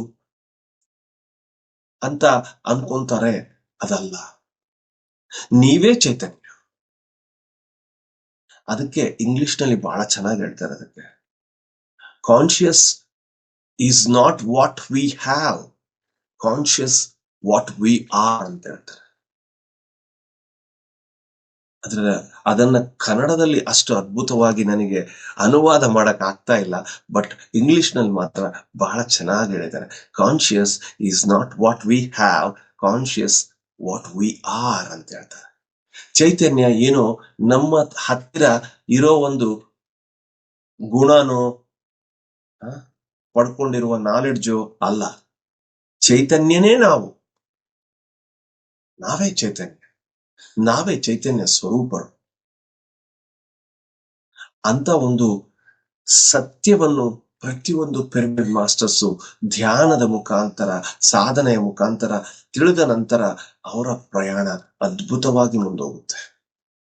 ಅವರ ಪ್ರಯಾಣ ಹೀಗೆ ಅದ್ಭುತವಾಗಿ ಮುಂದುವರಿಬೇಕು ಅಂತೇಳಿ ನಾನು ಈ ವಿಷಯ ಇವತ್ತು ಆ ಚೈತನ್ಯದ ವಿಷಯವನ್ನು ಆರಿಸ್ಕೊಂಡಿದ್ದು. ಯಾಕಂದ್ರೆ ನಮ್ಮ ಜೀವನದಲ್ಲಿ ಆ ಚೈತನ್ಯದ ಬಗ್ಗೆ ಗೊತ್ತಿಲ್ಲ ಅಂದ್ರೆ ನಾವು ಏನು ಮಾಡಕ್ ಸಾಧ್ಯವಿಲ್ಲ. ಹಾಗೆ ಈ ಕಾನ್ಶಿಯಸ್ ಅನ್ನೋ ವರ್ಡು ಬೇರೆ ಕಡೆ ಇನ್ನೊಂದ್ ಕಡೆನೂ ಬಹಳ ಯೂಸ್ ಮಾಡ್ತಾರೆ. ಅದು ನಮ್ಮ ಮೈಂಡ್ ವಿಷಯದಲ್ಲಿ, ಮನಸ್ಸಿನ ವಿಷಯದಲ್ಲಿ ಯೂಸ್ ಮಾಡ್ತಾರೆ. ಹೌದು, ಮನಸ್ಸಿನ 3 ಭಾಗಗಳಾಗಿರ್ತವೆ. ಒಂದು ಕಾನ್ಶಿಯಸ್ ಮೈಂಡ್, ಇನ್ನೊಂದು ಸಬ್ ಕಾನ್ಶಿಯಸ್ ಮೈಂಡ್, ಇನ್ನೊಂದು ಅನ್ಕಾನ್ಶಿಯಸ್ ಮೈಂಡ್. ನಾವು ಮೊದಲನೇ ಭಾಗದಲ್ಲಿ ಈ ಕಾನ್ಶಿಯಸ್ನ ಚೈತನ್ಯವನ್ನು, ಅಂದ್ರೆ ಚೈತನ್ಯ ಸ್ವರೂಪರು, ಕಾನ್ಶಿಯಸ್ ಬೀಯಿಂಗ್ ಅಂತೇಳಿ ತಿಳ್ಕೊಂಡ್ವಿ. ಈ 2ನೇ ಭಾಗದಲ್ಲಿ ಈ ಕಾನ್ಶಿಯಸ್ ಅನ್ನೋದು ನಮ್ಮ ಮನಸ್ಸಿನಲ್ಲಿ ಯಾವ ರೀತಿ ಇರುತ್ತೆ, ಮನಸ್ಸಿನ ಮುಖಾಂತರ ಯಾವ ರೀತಿ ಕೆಲಸ ಮಾಡುತ್ತೆ ಅದನ್ನು ತಿಳ್ಕೊಳ್ಳೋಣ. ಮೊದಲನೇದಾಗಿ conscious mind, subconscious mind, unconscious mind. Conscious mind ಅಂದ್ರೆ ಪ್ರಜ್ಞಾಪೂರ್ವಕವಾದ ಮನಸ್ಸು, ಅವೇರ್ನೆಸ್ ಮೈಂಡ್. ಪ್ರಜ್ಞಾಪೂರ್ವಕವಾದ ಮನಸ್ಸು ಅಂದ್ರೆ ಈ ಸಮಯದಲ್ಲಿ ನಾನು ನಿಮ್ಮ ಹತ್ರ ಮಾತಾಡ್ತಾ ಇದ್ದೀನಿ, ನಾನು ಝೂಮ್ ಮುಖಾಂತರ ನಿಮ್ಮನ್ನು ನೋಡ್ತಾ ಇದ್ದೀನಿ. ಇನ್ನೊಬ್ಬರ ಕಡೆ ನಾವು ಜ್ಞಾನದ ವಿಚಾರವಾಗಿರ್ಲಿ, ನಮ್ಮ ಕೆಲಸಗಳನ್ನು ಮಾಡ್ತಾ ಇರುವಾಗ, ನಮ್ಮ ವ್ಯಾಪಾರವನ್ನು ಮಾಡುವಾಗ, ನಮ್ಮ ಆಫೀಸ್ ಕೆಲಸ ಮಾಡುವಾಗ, ಎಲ್ಲ ಸಮಯದಲ್ಲಿ ನಮ್ಮ ಕಾನ್ಶಿಯಸ್ ಮೈಂಡ್ ವರ್ಕ್ ಮಾಡ್ತಾ ಇರುತ್ತೆ. ಹಾಗಾದ್ರೆ ಈ ಸಬ್ ಕಾನ್ಶಿಯಸ್ ಮೈಂಡ್ ಅಂದ್ರೆ ಹೇಗೆ? ಸಬ್ ಕಾನ್ಶಿಯಸ್ ಮೈಂಡ್ ಅನ್ನೋದು ಯಾವ ರೀತಿ ನಾವು ಒಂದು ಕಂಪ್ಯೂಟರ್ ಅಲ್ಲಿ ವರ್ಕ್ ಮಾಡಬೇಕಾದ್ರೆ ಕಂಟ್ರೋಲ್ S ಹೊಡೆದು ಸೇವ್ ಮಾಡ್ತೀವಿ ನಾವು ಪ್ರತಿಯೊಂದು ವಿಷಯನ, ಹೌದಾ? ಆದ್ರೆ ಟ್ಯಾಲಿ ಅನ್ನೋ ಸಾಫ್ಟ್ವೇರ್ ಅಲ್ಲಿ, ಟ್ಯಾಲಿ ಅನ್ನೋ ಅಕೌಂಟಿಂಗ್ ಸಾಫ್ಟ್ವೇರ್ ಅಲ್ಲಿ ನೀವು ಒಂದು ಸಲ ಏನಾದ್ರೂ ಎಂಟ್ರಿ ಮಾಡಿ ಕ್ಲೋಸ್ ಮಾಡಿದ್ರೆ ಅಂದ್ರೆ ಆಟೋ ಸೇವ್ ಆಗುತ್ತೆ.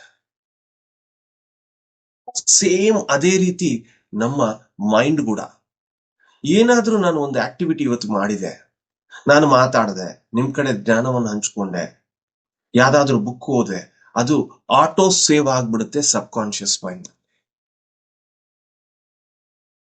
ಆಟೋ ಸೇವ್ ಆದ ತಕ್ಷಣ ಅದು ಮಸಲ್ ಮೆಮೊರಿ ಆಗಿ ನೀವು ಏನು ಕಷ್ಟ ಪಡೋದ್ ಬೇಕಾಗಿಲ್ಲ, ವರ್ಕ್ ಮಾಡೋದ್ ಬೇಕಿಲ್ಲ, ಆ ಮಸಲ್ ಮೆಮೊರಿನೇ ಎಲ್ಲ ಕೆಲಸ ಮಾಡ್ತಾ ಇರುತ್ತೆ. ಅದಕ್ಕೆ ನೋಡ್ರಿ, ಎದ್ದ ತಕ್ಷಣ ಬ್ರಷ್ ಆಟೋಮೆಟಿಕ್ ಆಗುತ್ತೆ, ಮುಖ ತೊಳ್ಕೊಂತೀವಿ, ಇವೆಲ್ಲದಕ್ಕೂ ಯಾರು ಏನು ಹೇಳೋದ್ ಬೇಕಿಲ್ಲಲ್ಲ. ಎಲ್ಲ ಕಾರ್ಯಗಳು ಆಟೋಮೆಟಿಕ್ ಆಗುತ್ತೆ. ಟೈಮ್ ಸರಿಗೆ ಆಫೀಸಿಗೆ ಹೋದಾಗ ಕರೆಕ್ಟ್ ಆಫೀಸ್ ರೂಟಿಗೆ ಹೋಗ್ತೀವಿ, ಬೇರೆ ದಾರಿಗೆ ಹೋಗ್ತೀವ? ಇಲ್ಲಲ್ಲ, ಸರಿಯಾದ ದಾರಿಗೆ ಹೋಗ್ತೀವಿ. ಒಂದೊಂದ್ಸಲ ಆಯ್ತವಾರ ದಿವಸ ಗಾಡಿ ತಗೊಂಡು ಹೊರಗಡೆ ಬಂದಾಗ ಅದೇ ಆಫೀಸ್ ಕಡೆ ರೂಟಿಗೆ ಹೋಗುತ್ತೆ ಗಾಡಿ ಒಂದೊಂದ್ಸಲ. ಯಾಕಂದ್ರೆ ಮಸಲ್ ಮೆಮೊರಿ. ರಜಾ ಅನ್ನೋದು ಮರ್ತು ಬಿಟ್ಟಿರ್ತೀವಿ, ಆಫೀಸ್ ಕಡೆನೆ ಗಾಡಿ ಹೋಗ್ತಾ ಇರುತ್ತೆ. ಯಾಕಂದ್ರೆ ಮಸಲ್ ಮೆಮೊರಿ ವರ್ಕ್ ಆಗ್ತಾ ಇದೆ, ಸಬ್ ಕಾನ್ಶಿಯಸ್ ಮೈಂಡ್ ವರ್ಕ್ ಆಗ್ತಾ ಇದೆ. ಅಲ್ಲಿ ಯಾವುದೇ ರೀತಿ ಬ್ರೈನ್ ಮಾಡೋ ಕೆಲಸ ಇಲ್ಲ. ಅದಕ್ಕೆ ಹೇಳೋದು, ನಿರಂತರವಾಗಿ ಹೊಸ ವಿಷಯವನ್ನು ಕಲಿತಾ ಇರಬೇಕು, ಹೊಸ ಪದಗಳನ್ನು ಕಲಿತಾ ಇರಬೇಕು, ಹೊಸ ಜ್ಞಾನವನ್ನು ತಿಳ್ಕೊಳ್ತಾ ಇರಬೇಕು. ಹೊಸ ಹೊಸ ಪುಸ್ತಕಗಳನ್ನು ಓದಿದಾಗ ಮಾತ್ರ ನಿಮ್ಮ ಮೈಂಡ್, ನಿಮ್ಮ ಬ್ರೈನ್ ವರ್ಕ್ ಆಗಕ್ ಶುರುವಾಗುತ್ತೆ.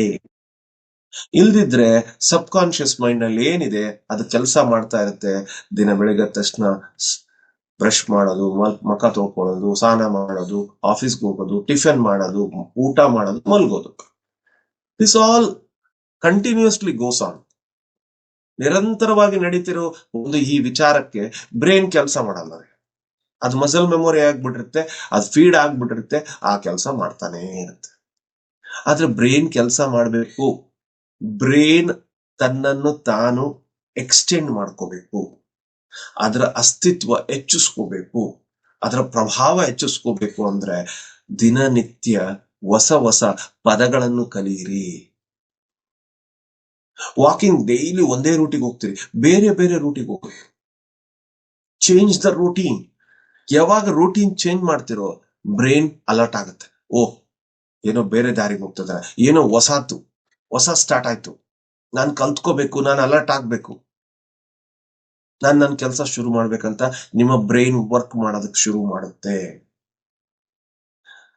ಇಲ್ಲದಿದ್ರೆ everything goes on by subconscious mind.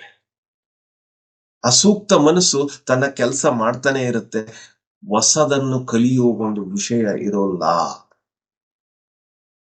ಯಾವಾಗ ನೀವು ಹೊಸ ಹೊಸ ಪದಗಳನ್ನು, ಹೊಸ ಹೊಸ ಜ್ಞಾನವನ್ನು, ಹೊಸ ಹೊಸ ಪುಸ್ತಕಗಳನ್ನು ಓದ್ತಿರೋ ಆವಾಗ ನಿಮ್ಮ ಬ್ರೈನ್ ವರ್ಕ್ ಮಾಡೋದಕ್ಕೆ ಶುರುವಾಗುತ್ತೆ, ಕಲಿಯೋದಕ್ಕೆ ಶುರು ಮಾಡುತ್ತೆ. ಇಲ್ಲದಿದ್ರೆ ಸಬ್ ಕಾನ್ಶಿಯಸ್ ಮೈಂಡ್ ಇಂದ ವರ್ಕ್ ಆಗುತ್ತೆ. ಆದ ನಂತರ ಸಬ್ ಕಾನ್ಶಿಯಸ್ ಮೈಂಡಿನ ಇನ್ನೊಂದು ಅದ್ಭುತವಾದ ಕೆಲಸ ಅಂದ್ರೆ, ನೀವು ಏನನ್ನ ಹೇಳ್ತಿರೋ ಅದನ್ನ ಸೃಷ್ಟಿ ಮಾಡೋದಕ್ಕೆ ರೆಡಿ ಇರುತ್ತೆ. ಅದು ತಪ್ಪೋ ಸರಿಯೋ ಕೆಟ್ಟದೋ ಒಳ್ಳೇದು ಏನು ನೋಡಲ್ಲ ರೀ ಸಬ್ ಕಾನ್ಶಿಯಸ್ ಮೈಂಡ್. ನಾನು ಅದ್ಭುತವಾಗಿ ಜೀವಿಸ್ತಾ ಇದ್ದೀನಿ, ಅದ್ಭುತವಾದ ಆರೋಗ್ಯದಿಂದ ಜೀವಿಸ್ತಾ ಇದ್ದೀನಿ ಅಂದ್ರೆ ಅದನ್ನ ಆಗೋದಕ್ಕೆ ನೋಡುತ್ತೆ ಹೊರತು ಅದನ್ನ ಮ್ಯಾನಿಫೆಸ್ಟ್ ಮಾಡೋದಕ್ಕೆ ನೋಡುತ್ತೆ. ನನ್ನ ಆಲೋಚನೆ ಇನ್ನೊಬ್ಬರ ಮನೆ ಹೊಡೆಯಂತ ಆಲೋಚನೆ ಆಗಿದೆ ಅಂತ ಅನ್ಕೊಂಡ ತಕ್ಷಣ ಅದು ಅದೇ ರೀತಿ ನಮ್ಮ ಕಡೆಯಿಂದ ಕೆಟ್ಟ ಕೆಲಸ ಮಾಡಂತ ಅದನ್ನ ರೆಡಿ ಮಾಡುತ್ತೆ ಪಿಕ್ಚರ್. ಯಾಕೆಂದ್ರೆ ನಾನು ದಿನನಿತ್ಯ ಅನ್ಕೊಳ್ತಾ ಇದ್ದೀನಲ್ಲ, ಯದ್ಭಾವಂ ತದ್ಭವತಿ ಅಂತ ಯಾಕೆ ಹೇಳಿದ್ದು? ಭಗವದ್ಗೀತೆದಾಗ ಅದೇ ಹೇಳಿದ್ದಲ್ಲ ಕೃಷ್ಣ ಪರಮಾತ್ಮ, ಯದ್ಭಾವಂ ತದ್ಭವತಿ. ಯಾವ ರೀತಿ ನಿನ್ನ ಆಲೋಚನೆ ಇದೆ ಅದೇ ರೀತಿ ನಡೆಯುತ್ತೆ. ಹೇಗ್ ನಡೆಯುತ್ತೆ? ಈ ಒಂದು ಸಬ್ ಕಾನ್ಶಿಯಸ್ ಮೈಂಡ್, ಈ ಒಂದು ಸೂಕ್ತ ಮನಸ್ಸು ರೆಕಾರ್ಡ್ ಮಾಡಿಕೊಂಡು ಅದು ಪದೇ ಪದೇ ನಮ್ಮ ಮುಖಾಂತರ ಅದನ್ನೇ ಮಾಡಿಸುತ್ತೆ. ಅದಕ್ಕೆ ನಾವು ಯಾವಾಗ ಒಳ್ಳೆ ಕೆಲಸ, ಲೋಕ ಕಲ್ಯಾಣ ಕಾರ್ಯದ ಕೆಲಸವನ್ನು ಮಾಡ್ತೀವೋ ಅದನ್ನೇ ರೆಕಾರ್ಡ್ ಮಾಡ್ಕೊಂಡು ಪದೇ ಪದೇ ನಮ್ಮ ಮುಖಾಂತರ ಅದೇ ಕೆಲಸ ಮಾಡುತ್ತೆ. ಇದಕ್ಕೆ ನಿಮ್ಗೊಂದು ಸಿಂಪಲ್ ಎಕ್ಸಾಂಪಲ್ ಕೊಡ್ತೀನಿ. ಯೂಟ್ಯೂಬ್ ನಲ್ಲಿ ನೀವು ಏನಾದ್ರೂ ನೋಡಬೇಕಾರೆ, ನೀವು ಸ್ಪೋರ್ಟ್ಸ್ ವಿಷಯ ನೋಡ್ರಿ, ಬರೀ ಸ್ಪೋರ್ಟ್ಸ್ ವಿಷಯನೇ ತೋರಿಸ್ತಾ ಹೋಗುತ್ತೆ. ಅದೇ ನೀವು ಜ್ಞಾನದ ವಿಚಾರ ಅಂದ್ರೆ ಸ್ಪಿರಿಚುವಲ್ ವಿಷಯ ನೋಡಿ, ಬರೀ ಸ್ಪಿರಿಚುವಲ್ ವಿಷಯನೇ ನೋಡ್ತಾರೆ. ನೀವು ಓಶೋ ಮಾಸ್ಟರ್ಸ್ ಏನನ್ನ ಸೆಲೆಕ್ಟ್ ಮಾಡ್ರಿ, ಓಶೋ ಮಾಸ್ಟರ್ ಸ್ಪೀಚೇ ತೋರಿಸ್ತಾ ಇರುತ್ತೆ. ಪತ್ರಿ ಸಾರ್ ಸೆಲೆಕ್ಟ್ ಮಾಡ್ರಿ, ಪತ್ರಿ ಸಾರ್ ಸ್ಪೀಚೇ ತೋರಿಸ್ತಾ ಇರುತ್ತೆ. ಯಾವ ರೀತಿ ಇದು ಫೀಡ್ ಆಗಿದೆನೋ ನಮಗೆ ಎಲ್ಲವೂ ಲೈವ್ ಎಕ್ಸಾಂಪಲ್ ಇದೆ. ಇವೆಲ್ಲವೂ ನಮ್ಮ ಒಳಗಿದೆ. ನಾವು ಮೊಬೈಲ್ ಅಲ್ಲೋ ಕಂಪ್ಯೂಟರ್ ಅಲ್ಲೇ ಎಲ್ಲದಲ್ಲಿ ನೋಡಿ ಅಬ್ಬಬ್ಬ ಎಂತ ಕ್ರಿಯೇಷನ್ ಅಪ್ಪ, ಎಂತ ಕಂಡಿಡಿದಿದಾರಪ್ಪ ಅಂತ ಅನ್ಕೊಳ್ತಾ ಇದೀವಿ ಹೊರತು, ಆದ್ರೆ ಅದನ್ನ ಕಂಡಿಡಿದಿದ್ದೆಲ್ಲ ನಮ್ಮ ಬ್ರೈನ್, ನಮ್ಮ ಮನಸ್ಸು, ನಮ್ಮ ಮೈಂಡ್ ಅನ್ನೋದು ಮರ್ತೋಗಿದೀವಿ ನಾವು. ಅಂತ ಒಂದು ಅದೆಲ್ಲದಕ್ಕಿಂತ ಅದ್ಭುತವಾದ ಸ್ಟೋರೇಜ್ ಆಗ್ಲಿ, ಫೀಡಿಂಗ್ ಆಗ್ಲಿ, ರೆಕಾರ್ಡಿಂಗ್ ಸಿಸ್ಟಮ್ ಆಗ್ಲಿ, ಕಲಿಯೋದ್ ವಿಷಯದಲ್ಲಿ ಆಗ್ಲಿ, ಎಲ್ಲದ್ರಲ್ಲೂ ನಮ್ಮ ಬ್ರೈನ್ ಬಹಳ ಅಡ್ವಾನ್ಸ್ ಸ್ಟೇಜ್ ನಲ್ಲಿದೆ. ಆದ್ರೆ ನಾವೇನ್ ಮಾಡ್ತಾ ಇದೀವಿ, ಅದಕ್ಕೆ ಬರೀ ನೆಗೆಟಿವ್ ತುಂಬ್ತಾ ಇದೀವಿ. ಈಗಿನ ಕಾಲದ ಹುಡುಗರಿಗೆ ಇದು ಬಹಳ ಮುಖ್ಯ. ಇಲ್ಲದಿದ್ರೆ ಅವರು ಹಾದಿ ತಪ್ಪಿ ಬಿಡ್ತಾರೆ. Especially teenage students. ಅವರ ಹಾರ್ಮೋನ್ಸ್ ಯಾವ ರೀತಿ ಇರುತ್ತಂದ್ರೆ, ಅಟ್ರಾಕ್ಷನ್ ಆಗ ಹಾರ್ಮೋನ್ಸ್ ಅದೇ ಸ್ಥಿತಿಯಲ್ಲಿ ಇರುತ್ತೆ. ಆ ಸಮಯದಲ್ಲಿ ಅವರಿಗೆ ಆಧ್ಯಾತ್ಮಿಕ ಜ್ಞಾನವಿಲ್ಲ ಇದ್ರೆ ಬೇರೆ ಕಡೆ ವಾಲೋ ಒಂದು ಸ್ಥಿತಿ ಬಹಳ ಹೆಚ್ಚಾಗುತ್ತೆ. ಅದಕ್ಕೆ ಪ್ರತಿ ಒಂದು ಮಕ್ಕಳಿಗೆ ನಾವು ಆಧ್ಯಾತ್ಮಿಕ ಜ್ಞಾನವನ್ನು ಕೊಡಬೇಕು. ಅವರು ದಾರಿ ತಪ್ಪದೆ ನೀವು ನಿಶ್ಚಿಂತೆಯಾಗಿರ್ಬೋದು. ಯಾಕಂದ್ರೆ ಅವರಿಗೆ ಆಧ್ಯಾತ್ಮಿಕ ಜ್ಞಾನ ಕೊಟ್ಟ ತಕ್ಷಣ ಅವರು ಅಪ್ಪಿ ತಪ್ಪಿ ತಪ್ಪು ಮಾಡಲ್ಲ. ಯಾಕಂದ್ರೆ ಅವರ ಒಳಗೆ ಕಾನ್ಶಿಯಸ್ ಮೈಂಡ್ ಅಂದ್ರೆ ಅವರ ಒಳಗಿರುವ ಸ್ಥಿತಿ, ಅವರ ಒಂದು ಅರ್ಥ ಮಾಡ್ಕೊಂಡಿರುವ ರೀತಿ, ಅದು ಅವ್ರನ್ನ ಎಚ್ಚರಿಸುತ್ತೆ. ಇಂಟ್ಯೂಷನ್ ಅಂತೀವಿ ನಾವು. ಒಳ ಮನಸ್ಸು, ಒಳದಿಂದ ಬರುವ ಒಂದು ಅಂತರ್ ಸೂಚನೆ ಅವ್ರಿಗೆ ಎಚ್ಚರಿಸುತ್ತೆ. No no no no, cigarette ಕುಡಿಯಕ್ ಹೋಗ್ತಾ ಇದ್ದಾನ, ಕುಡಿಬೇಡಪ್ಪ, ಇದು ಒಳ್ಳೇದಲ್ಲ, ನಿನ್ನ ಆರೋಗ್ಯ ಹಾಳು ಮಾಡುತ್ತೆ, ನೀನ್ ಇದೆಲ್ಲ ಕಲ್ತಿದ್ದು ಅಂತ ಎಚ್ಚರಿಸುತ್ತೆ. ಆದ್ರೆ ಧ್ಯಾನಿ ಎಚ್ಚರಿಸಿದಾಗ ಅಲರ್ಟ್ ಆಗಿ, ಇಲ್ಲ ಬೇಡಪ್ಪ, ನನಗೆ ಇದು ಮನಸ್ಸಿಲ್ಲ, ನನಗೆ ನಾನು ಮಾಡಲ್ಲ ಅಂತ ಬಿಟ್ಬಿಡ್ತಾನೆ. ಆದ್ರೆ ಅದೇ ಧ್ಯಾನವಿಲ್ಲವಾದ ಸ್ಥಿತಿಯಲ್ಲಿ ಆ ಮಕ್ಕಳಿಗೆ ಅದರ ಮೇಲೆ ಅಟ್ರಾಕ್ಷನ್, ಮೋಹ ಸ್ಟಾರ್ಟ್ ಆಗುತ್ತೆ. ಸಿಗರೇಟ್ ಕುಡಿತಾರ, 4 ಜನ ಕುಡಿತಾರ, ನಾನು ಕುಡಿಬೇಕು.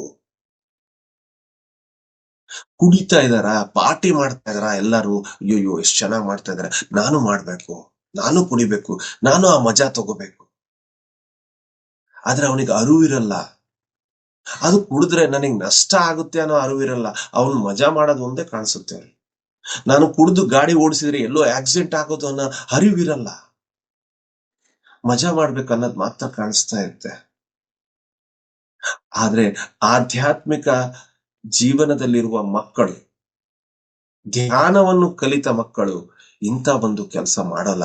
ಯಾಕಂದ್ರೆ ಅವರಿಗೆ ಅಂತರ್ಸೂಚನೆ ಎಚ್ಚರಿಸ್ತಾ ಇರುತ್ತೆ, ನೀನು ಈ ಕೆಲಸ ಮಾಡಬೇಡ, ಇಲ್ಲಿಂದ ಹೊರಟೋಗ್ಬಿಡು. ಅಲ್ಲೇ ಇದ್ರು ಕೂಡ ಅವ್ರು ಕುಡಿಯಲ್ಲ. ಅಂತ ಒಂದು ಶಕ್ತಿ ಒಳಗಡೆ ಜನರೇಟ್ ಆಗುತ್ತವ್ರೆ. ಅದಕ್ಕೆ ನಾವು ನಮ್ಮ ಮಕ್ಕಳಿಗೆ ಸಣ್ಣ ವಯಸ್ಸಿನಲ್ಲಿ ನಾವು ಧ್ಯಾನವನ್ನು ಕೊಟ್ಟಾಗ, ನಾವು ಅವರ ಪ್ರಾಯದಲ್ಲಿದ್ದಾಗ ನಿಶ್ಚಿಂತೆಯಾಗಿರಬಹುದು. ಸಾಕಷ್ಟು ಪೇರೆಂಟ್ಸ್ಗೆ ಮಕ್ಕಳು ಮನೆಗೆ ಬಂದಿಲ್ಲ ಅಂದ ತಕ್ಷಣ ಅವರ ತಲೆಯಲ್ಲಿ ಓಡೋದೇ ಒಂದು, ಏನಾದ್ಲು, ಎಲ್ಲಿಗೋದ್ಲು ನನ್ನ ಮಗಳು, ಎಲ್ಲಿ ಆಕ್ಸಿಡೆಂಟ್ ಆಯ್ತಾ, ಎಲ್ಲ ನೆಗೆಟಿವ್ ವಿಚಾರಗಳನ್ನೇ ಬಂದ್ಬಿಡ್ತಾರೆ. ಯಾಕೆ? ಅದೇ ನಾವು ಧ್ಯಾನ ಕಲ್ಸ್ಕೊಟ್ಟಿದ್ರೆ, ಆ ಮಕ್ಕಳಿಗೆ ಧ್ಯಾನವನ್ನು ಕೊಟ್ಟಿದ್ರೆ, ಆಧ್ಯಾತ್ಮಿಕ ಜ್ಞಾನ ಕೊಟ್ಟಿದ್ರೆ, ಅವಾಗ ನಮ್ಮ ತಲೆಯಲ್ಲಿ ಆ ವಿಚಾರಗಳು ಓಡಲ್ಲ. ನಾವು ನಿಶ್ಚಿಂತೆಯಾಗಿ ಮನೆಯಲ್ಲಿ ಇರ್ತೇವೆ. ಅದಕ್ಕೆ ಈ ಚೈತನ್ಯವನ್ನು 2 ಭಾಗವಾಗಿ ನಾವು ನೋಡಬಹುದು. ಚೈತನ್ಯ ಒಂದು ಆತ್ಮದ ಸ್ಥಿತಿ, ಚೈತನ್ಯ ಸ್ಥಿತಿ. ಇನ್ನೊಂದು ಮನಸ್ಸಿನ ಸ್ಥಿತಿ, conscious mind, subconscious mind, unconscious mind. ನಿಮ್ಗೆ conscious mind and sub conscious mind ಬಗ್ಗೆ ತಿಳಿಸಿದೆ. ಅನ್ಕಾನ್ಶಿಯಸ್ ಮೈಂಡ್ ಅಂದ್ರೆ ಅದು ಮನಸ್ಸಿನ ಅನ್ಟ್ಯಾಪ್ಡ್ ಏರಿಯಾ, ಆ ಬ್ರೈನಿನ ಅನ್ಟ್ಯಾಪ್ಡ್ ಏರಿಯಾ, ಅನ್ಕಾನ್ಶಿಯಸ್ ಮೈಂಡ್. ಅದು ಯಾವಾಗ ಆಕ್ಟಿವೇಟ್ ಆಗಿರುತ್ತೆ ಅಂದ್ರೆ, ನಿಮ್ಮ ನಿದ್ರೆಯ ಸಮಯದಲ್ಲಿ ನೀವು ಅನ್ಕಾನ್ಶಿಯಸ್ ಮೈಂಡ್ ನಲ್ಲಿ ಇರ್ತೀರಿ. ಯಾವುದೇ ರೀತಿಯ ಎತ್ತರ ಇರಲ್ಲ. ಅಜಾಗೃತ ಸ್ಥಿತಿ ಅನ್ನಬಹುದು. ಜಾಗೃತ ಸ್ಥಿತಿ ಕಾನ್ಶಿಯಸ್ ಮೈಂಡ್, ಅಜಾಗೃತ ಸ್ಥಿತಿ ಅನ್ಕಾನ್ಶಿಯಸ್ ಮೈಂಡ್. ಅದರ ಪ್ರತಿಯನ್ನು ರೆಕಾರ್ಡ್ ಮಾಡೋ ಸ್ಥಿತಿ ಸಬ್ ಕಾನ್ಶಿಯಸ್ ಮೈಂಡ್. ಹೀಗೆ ಆ ಚೈತನ್ಯವನ್ನು, ಆ ಕಾನ್ಶಿಯಸ್ ಅನ್ನು ಆತ್ಮದ ವಿಚಾರದಲ್ಲಿ ತಗೊಂಡಾಗ ನಾವೇ ಅದು ಮನಸ್ಸಿನ ವಿಚಾರದಲ್ಲಿ ತಗೊಂಡಾಗ 3 ವಿಂಗಡೆ ಆಗಿ ಈ ಒಂದು ಕಾನ್ಶಿಯಸ್ನೆಸ್ ವರ್ಕ್ ಮಾಡುತ್ತೆ. ಕಾನ್ಶಿಯಸ್, ಸಬ್ ಕಾನ್ಶಿಯಸ್, ಅನ್ಕಾನ್ಶಿಯಸ್ ಆಗಿ ವರ್ಕ್ ಮಾಡುತ್ತೆ. Yes masters, thank you. ನನಗೆ ಈ ಸಮಯದಲ್ಲಿ ಈ ಒಂದು ಚೈತನ್ಯದ ಬಗ್ಗೆ ಮಾತಾಡೋದಕ್ಕೆ ನನಗೆ ಅವಕಾಶ ಕೊಟ್ಟ ಮಹಾತಾರ್ ಫೌಂಡೇಶನ್ ಮತ್ತು ಆ ಟೀಮಿನ ಎಲ್ಲಾ ಮೆಂಬರ್ಸ್ಗೆ ನನ್ನ ಹೃದಯಪೂರ್ವಕ ಧನ್ಯವಾದಗಳು. ಯಾಕೆಂದ್ರೆ ಅವರ ಅವಕಾಶದಿಂದ ನನ್ನ ಜ್ಞಾನ ವೃದ್ಧಿ ಆಗ್ತಾ ಇದೆ. ಅವರೆಲ್ಲರಿಗೂ ನನಗೆ ನನ್ನ ಕೋಟಿ ಕೋಟಿ ವಂದನೆಗಳು.